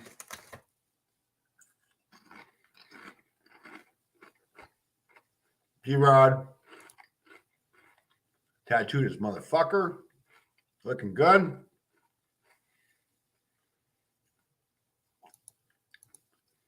All right. So is this tattooed guy going to be able to hand Ian Gary his first loss? Yeah, no. Yeah, no. Sorry, guys. Gary all day long. Within distance, maybe. Definitely by volume and decision. And this old guy is fucking huge. God damn it. He's taller than Gary? That's why this guy's on the stage. And we've lost We've lost Ranj's social media girl. Now we've got this guy here. Ranj, you should be able to relate to him, right? Yeah, he's my cousin. Is that too racist? Can I say that? I'd rather take Howlerhead girl. Oh, well, yeah, we know that. Anyways, I'm all over Ian Gary on this one. How about you, homie? Me as well. Me too. I'm not as confident as you are, though, but he should win. Daniel Rodriguez is not going to hand Ian Gary his first defeat in this fight. There's no way. I don't know. He beat Jing Liang Lee, Kevin Lee, Preston. He's got some decent. Mike Perry. He's got some decent wins. Defending Tapology champ in the house. Dev. Absolutely. All praise the Jesus. All right, I'm done. All right, homie, this one's yours. Anthony Smith versus Johnny Walker, co-main. Fire it up. We're already there, huh? All right. Anthony Smith, double-digit losses. He's 36 and 17. He is according to Tapology, he's minus 105, almost even odds. Taking on Johnny Walker, minus 115. Anthony Smith is 3 years older. Walker has a little bit of height and reach. Ooh, reach is decent. Smith has 76-inch reach, and Johnny Walker has 82. Johnny Walker fighting out of SBG Ireland, which I fade that facility, but Anthony Smith, Factory X Muay Thai. He's been doing a lot of commentating and shit. Anthony Smith. I don't think his Lionheart's heart is into it like it used to be, and I think Johnny Walker is more physical. He's got more like physical attributes. Anthony Smith, I think he's on the downhill. I'm going to go with Johnny Walker here in this close fight, but it will be close. It'll be it's very close. Kind of on the fence, but I'm leaning Johnny Walker here. Only because he's more physical, he's better shape and everything. So that's the way. And he doesn't have double-digit losses like Anthony Smith, who's been commentating, and he doesn't really need this win. He doesn't need the will to win like Johnny Walker because he's got a backup job. What about you, Dave? Dev, give me 1 second. I'll pull them up in a second. Ever since you got his teeth knocked out, and let's be honest, Anthony Smith's going to be remembered that for the rest of his life is getting his teeth knocked out. 36-17, no, I get it. He's got a losing record, but he's got a resurgence. He did lose to Magler Ankalaev, who was a decent fight. Now he's fighting Johnny Walker. Once again, guys, this is a horrible card. This is a whole bunch of coin flips. Coming off of 2 fight wins off of Paul Craig and Jan Cutelaba. He did lose to Jamal Hill and Diego Santos. I'm kind of liking Anthony Smith in this one. But once again, guys, a coin flip. I don't know where to put it. I'm not comfortable. Maybe leading Johnny Walker. Let's have a look at the stats real quick. These always make up my mind. All right. Anthony Smith, strikes landing per minute, 2.99 versus 3.38. Pretty much a wash here, guys. Anthony Smith, strike absorbed. I lose my teeth, 4.37 strikes landed per minute versus 2.60 strikes landed per minute. I might be flopping. Takedown average, 0.44 versus 0.41, a wash. Accuracy, 27 versus 100. Defense, 48 versus 58. Oh, boy. I'm flopping. I'm flopping to Johnny Walker from Anthony Smith. Anthony Smith has a 2-inch height advantage. He's going to have the reach advantage. He's got the volume advantage. He's got the defense advantage. Likely the ground advantage. Okay, I'm sorry, guys. I apologize, Anthony. I'm a huge fan. I really like your dentures. They're awesome. Everything is awesome. I'm flopping to Johnny Walker. I'm confident on Johnny Walker, actually. I don't think Anthony Smith's heart is into it anymore. Johnny Walker, minus 125. Anthony Smith, plus 100. Fight to go the distance, yes, plus 285. No, minus 380. Bookies heavy on fight not going the distance.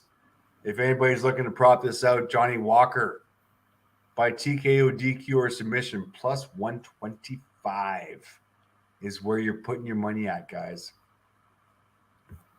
Is this a 5-round fight? No. As a co-main? I don't believe so. I think it's 3. Okay, 3-round fight. All right. So Anthony Smith doesn't have to endure that many rounds of Johnny Walker pounding his ass out. I still think Johnny Walker, after watching those stats and after seeing that, let's watch the face-offs real quick. But I'm kind of – here's our boy. Look at that fro.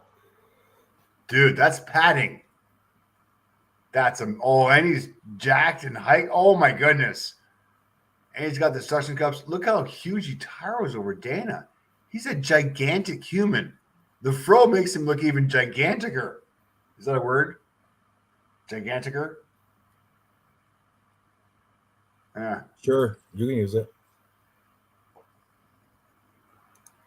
Tony, I had you, buddy. I thought I was going to – oh, my goodness. Look at the eye line face-off. This is horrible. This is disgusting. Yeah, I'm confident within distance. Round 1 or round 2 is going to be the call.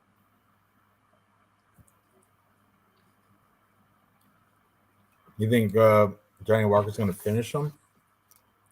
Yes. Within distance. Round 1 or round 2. This ain't going to round 3.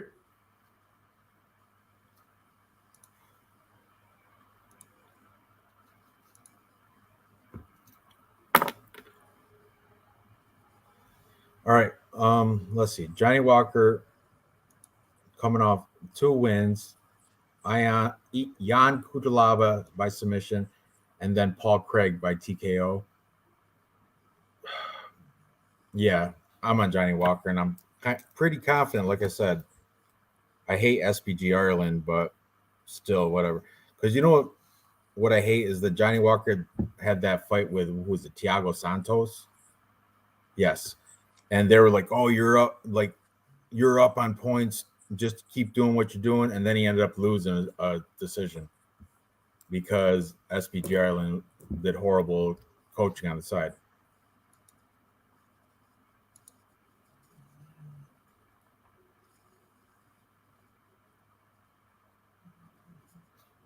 But he has improved since that fight, so I'll give him that. And Anthony Smith, like I said, I don't think his heart's in it anymore. So Johnny Walker's my pick. I'm gonna say by decision, but I don't think he's gonna finish him. Moving on. Now we got the main event, buddy. No. I'm actually kind of confident on that last fight. All right. What's Anyways, up? Main event. All right, buddy. This is all yours. They've all been mine, Dave. All right. We got the one-punch power of Jairzinho Rozenstruik, 13-4, taking on the hot up-and-coming Jalton Almeida. Seems like he's wiping out everybody. Look at the odds, ridiculous. Minus 500 for Almeida to plus 375 for Rozenstruik. Biggie Boy is coming off a win against Chris Daukaus, but the Daukaus brothers have proved that they're not as good as they thought they were. Before that, he lost to Alexander Volkov by getting knocked out, and he lost to Curtis Blades by decision. Rosenstruck, like I said, he's got the chance for that one punch knockout, but I don't see it happening.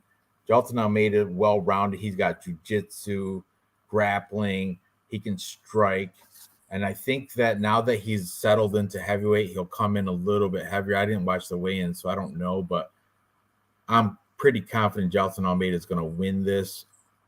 But minus 500, you can't even really put him in a parlay. But he's definitely my pick on Tapology. I think he'll finish Rosenstruck too. Rosenstruck seems to fade after 2 rounds. His cardio is garbage. Almeida, he stays steady with the cardio. So that's the route I'm going. What about you, Dave? I think you touched on it right there, is that this is a 5-round fight. And if this was if this was a 3-round fight, Rosenstruck might have a better chance. But a 5-round main event against a Brazilian black belt, damn. I don't think Rosenstruck has what it takes to be able to be in the octagon with this guy. A 3-round fight, maybe. A bare knuckle fight, 100%. I'm fucking Rosenstruck all day long.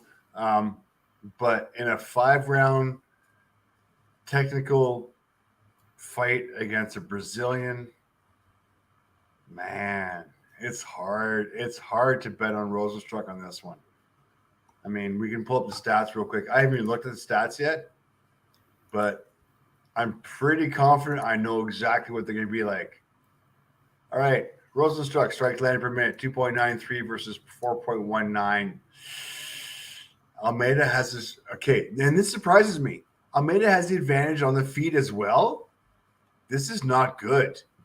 Rosenstruck, strike absorbed, 3.23. So he's at negative ratio on his strikes landed per minute. Not good.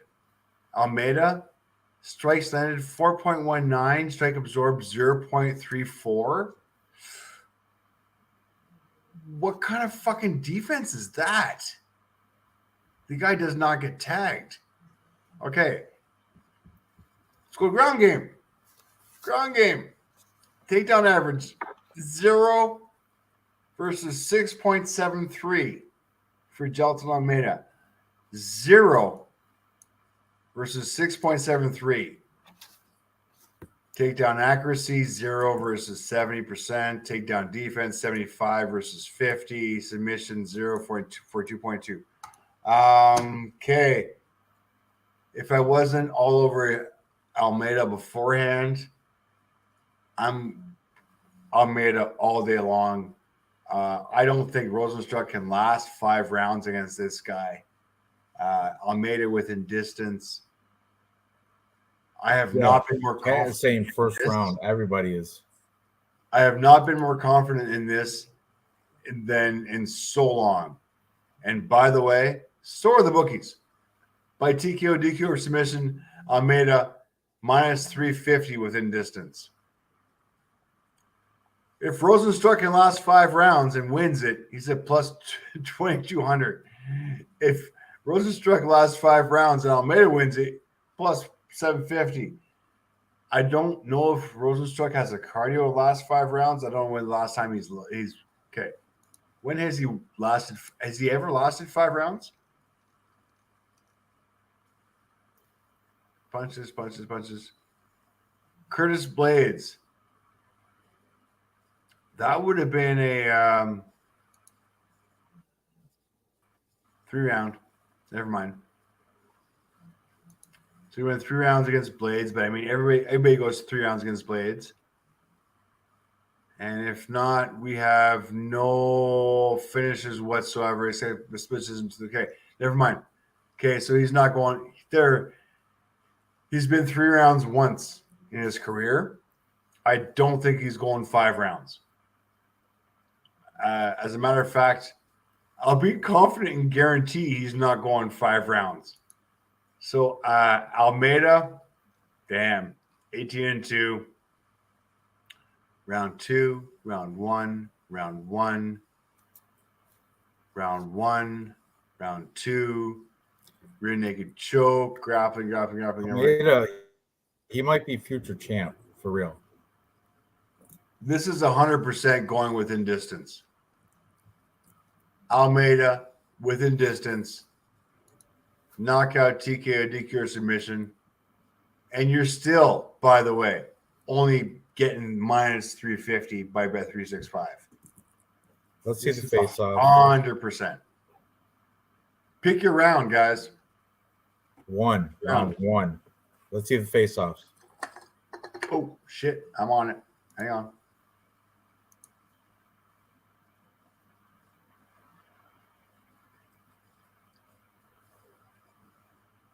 Props to UFC. Yes, everything we can for not getting canceled, for showing this footage.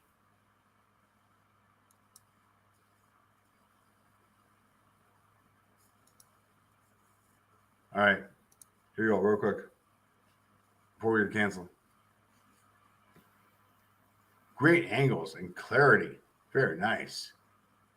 Jonathan Almeida looking really good. Jacked. I don't see him losing in any way, shape, or form.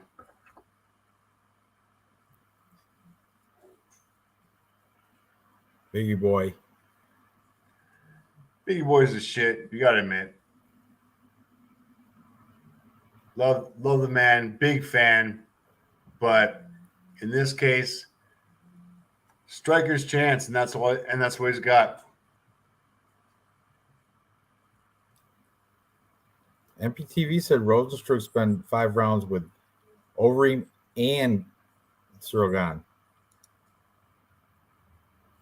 But he's super slow in those 5 rounds, too. All right, I gotta take this off so I don't get copyright. But I'm still all over Almeida. I think Almeida might be a future champ for real. I can't find any holes in his game. He's well-rounded. He's good everywhere. You know? Yep. So now we have the task of finding a 3-way parlay, 3-leg parlay. That's not too chalky. Without girl fights. I'm pretty confident in this one, and I'm going to throw this out. And you guys can criticize me as much as you want. There are 4 fights that I will jump in on a parlay with. First one, Anthony Smith, Johnny Walker, minus 125. I'll take that. Next one I like is, where the fuck was it? Cody Stamann against Douglas De Silva for Silva de Andrade. Nope. I'm taking De Andrade. Take it or leave it. Brian Battle versus Gabriel Green. I like Gabriel Green, minus 138.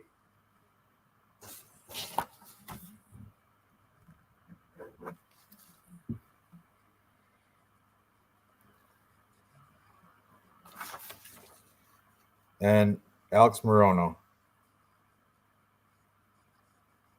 Alex Morono was minus 225 versus Tim Means. I like it, minus 225. I'm all in.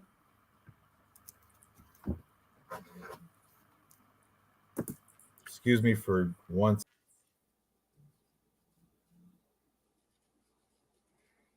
I even like Court McGee over Matt Brown. I'm sorry, Matt Brown. I apologize. I'm a huge fan. Gargantuan fan. But yeah.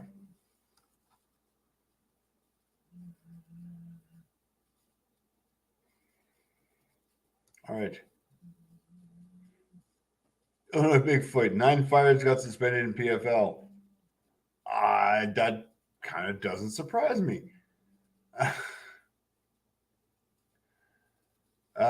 Brandon B under 1.5 and minus 120 is the pay.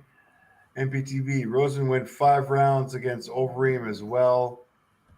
Yeah, but you think he's gonna go 5 rounds in this fight? Let's be honest here. Anthony W. Almeida is the real most jacked UFC fighter Sorry, Phil Hawes. Yeah, I'm all over Almeida as well. I think he's making his run for the run at the belt, and I don't want to stand in his way. Brandon B, Jess, easy win. We're not putting girl fights in this parlay. Anyways, all right, Ranch. I'm making it right now. Hold on. I just threw up a little bit. Told you, rough night today. All right, we got Johnny Walker, Alex Morono, and Gabe Green. Right? That's our three. I'm confident on Green. Man. I like Morono. I think Johnny Walker, Anthony Smith is actually one of the best lines on this card. I mean, I don't think Anthony Smith has a chance against Johnny Walker. You watch the face-offs, you watch everything. Big time. I need a beer for the chat. Hang on. Chat's cheers. I need a beer for the chat. Ugh. I gotta switch to water. Gross. I just threw up pickle juice from picklebacks. You know what picklebacks are? Chasing Jameson with dill pickle juice. That's what a pickleback is. Respect, chat. Respect, Jimmy Drunk. Welcome, Jimmy. Here you go. That's for you.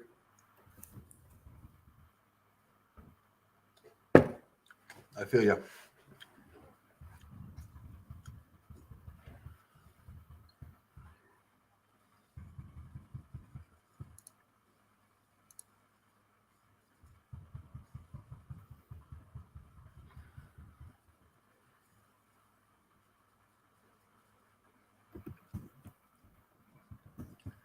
Jimmy.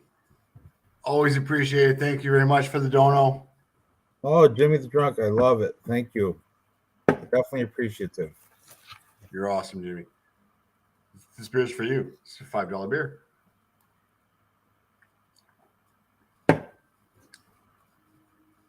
$3.83. All right.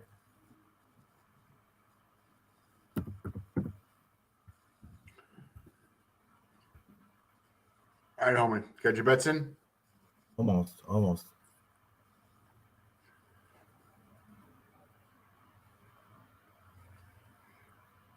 Post that parlay. I'm doing. Hold on. Jesus Christ, man. Here's an early card tomorrow. It starts at like 11:30 Eastern. Just easy win. Went heavy on Court McGee for DraftKings, but hedged with Brown round 1 KO. Plus 800. Yeah, we can't use girl fights. No, we don't.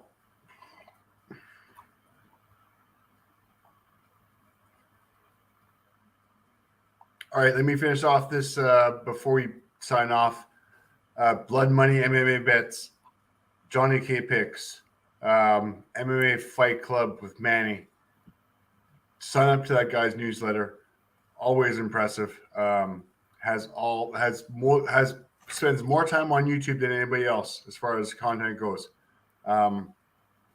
Guys, join Tapology Group number 926. It's my Tapology Group. We've got killers in there. Absolute killers. Once again, congratulations to MMA Jesus, who won last week's Pick'em group. Having a quick look at who we got here. Pick'em Gods, yes. Real News MMA, Broke Bets, Dirty Reg, MMA Jesus, Ice Viking is in here. Johnny Cake Picks, MMA Fight Clubs, Kairos, who is Bun Home. Addicted to Combat. I don't talk enough about it. Okay, everybody, join Addicted to Combat's channel as well. Guys, jacked. Be careful. I'd be careful about what you comment on his page. Whatever. Cody, Blood Money, MMA bets. Vlad will fight him. Vlad will get his ass handed to him. Have you seen this guy? Addicted to combat? No way, man. No way Vlad would ever stand a chance against this guy. Regardless, guys, thank you very much for Saba, MMA, all the guys. Please join Tapology Group number 926. We are up to 86. We're trying to get up to 100 joiners on the Pick'em group. These are all killers. If you win this, Dev the Dude, MMA Jesus, who has won this tournament a whole bunch of times. Illinois Bigfoot. Who's your who looked like the Iceman face-offs today? Who's your pick? For who? For the face-offs? For Illinois Bigfoot. We're asking him. Cold as ice, Iceman. Ian Gary is the Iceman pick. Yeah, I got it. Yeah, heavy on Ian Gary, guys. Heavy on Ian Gary. Illinois Bigfoot's got this. Awesome. Well, I gotta say, I appreciate you guys dealing with a drunken me. Really, Dave, thank you for carrying the show because really, I'm in horrible shape right now. But early show tomorrow, noon. That's what I heard. Noon it starts now.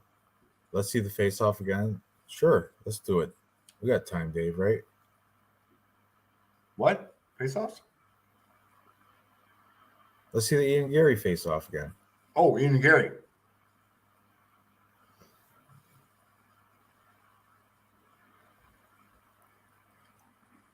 Let me know when you find it. I'll post it.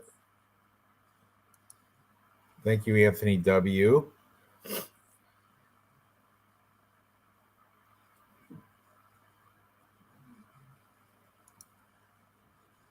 There you go, boys. Actually, D-Rod looks cold as ice, actually, in that. You want to see Ian Gary face off? There you go. I might even throw a little bet on D-Rod. It's big plus money for him. Oh, D-Rod is not going to give this guy his first loss. Are you kidding me? Really?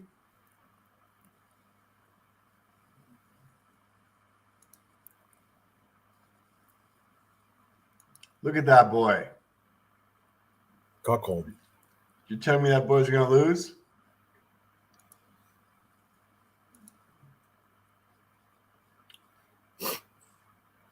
Once again, well done for the girls for pulling off those shorts. I think that was pretty much the statement of this show. Very impressive. Hard shorts to pull off.